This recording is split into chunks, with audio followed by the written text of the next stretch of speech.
السلام عليكم ورحمة الله وبركاته. ازيكم احبائي في الله واخواتي في الله؟ وحشتوني جدا جدا جدا. لو باذن الله كده ما تنسوش اللايك وما تنسوش الاشتراك، ماشي يا حبايب قلبي. النهارده انا جايبه لكم طريقه حلوه قوي للبسكوت، تغيير بقى غير بسكوت الفانيليا، بسكوت النشاد، البسكوتات دي كلها. البسكوت ده ينفع للناس العاديه وينفع للناس اللي بتعمل روجين.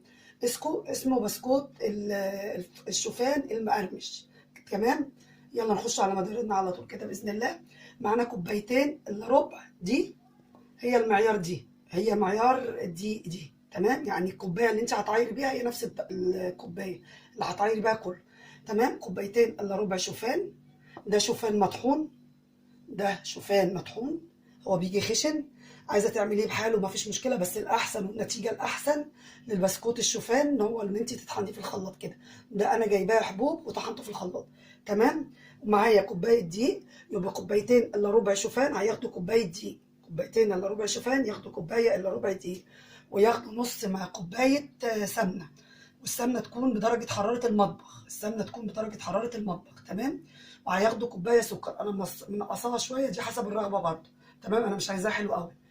ومعانا البيضه، البيضه دي مش هناخدها كلها، نص بيضه للكميه دي، نص بيضه. لو عايزين تضاعفوا الكميه، انت تضاعفوا الكميه، هيبقى بيضه كامله، يبقى 3 كوبايات دقيق شوفان وكوبايه ونص دقيق. تمام. معانا معلقتين بيكنج باودر، معلقتين صغيرين بيكنج باودر.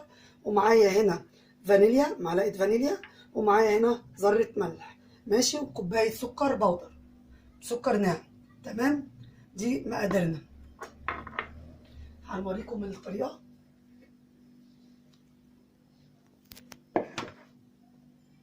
يلا، هنا بقى الطريقه بتاعتنا. نص كوبايه السمنه اهي يا حبايبي، هننزلوها هنا.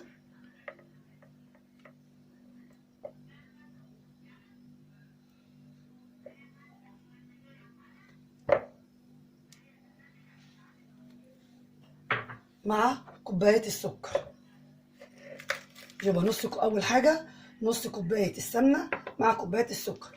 هنضربوها مع بعض كده لغايه ما تبقى كريمي.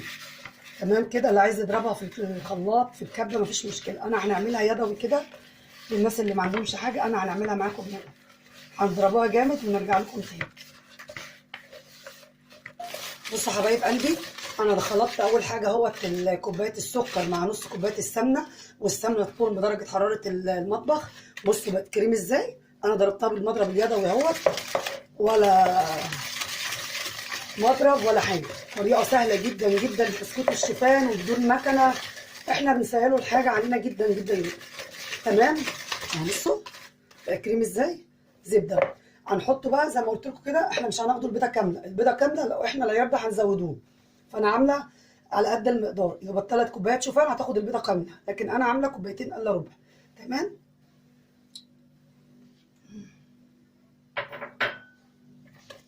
وهنضربه، هنحط الفانيليا. يشي خيال يا ناس. وذره الملح اهي، ماشي. هنضربوها كده مع بعض.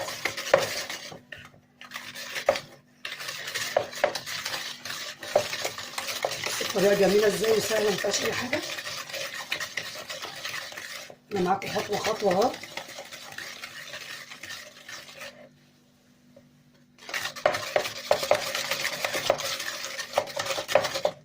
تمام. هنحطه كوبايه الدقيق، لا ده الشوفان ده، ادي كوبايتين الا ربع شوفان. تمام كده. كوبايه الدقيق، مفيش اسهل من كده. بص هتعمل كميه. وادي البيكنج باودر، معلقتين البيكنج باودر بس. بالراحه كده نخلطهم مع بعض، هنخلطهم مع بعض ونرجع لكم تاني.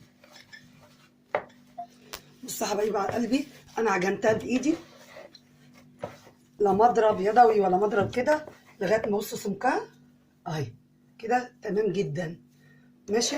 وانا معايا صينيه اهي دهنتها سمنه. طريقه سهله جدا جدا. وبالله عليكم ما تنسوا اللايك والاشتراك في القناه. بص كل اللي هنعمله، شايف جمال الطريقه. هنكورها كده، ولا بتاخد مواعين ياما ولا اي حاجه. هنوقفها كده لازم كلها. والنار هتاخد درجه الحراره 180. انا مولعه الفرن موطيه خالص عشان لازم الفرن يبقى دافي مش سخن. ودرجه الحراره هتبقى على 180. وبتاخد وقت من 12 لربع ساعه حسب حجم البسكوتيه، تخين او رفيع ده حسب الحجم. تمام كده. هو طبعا ما بيخمرش ولا حاجه.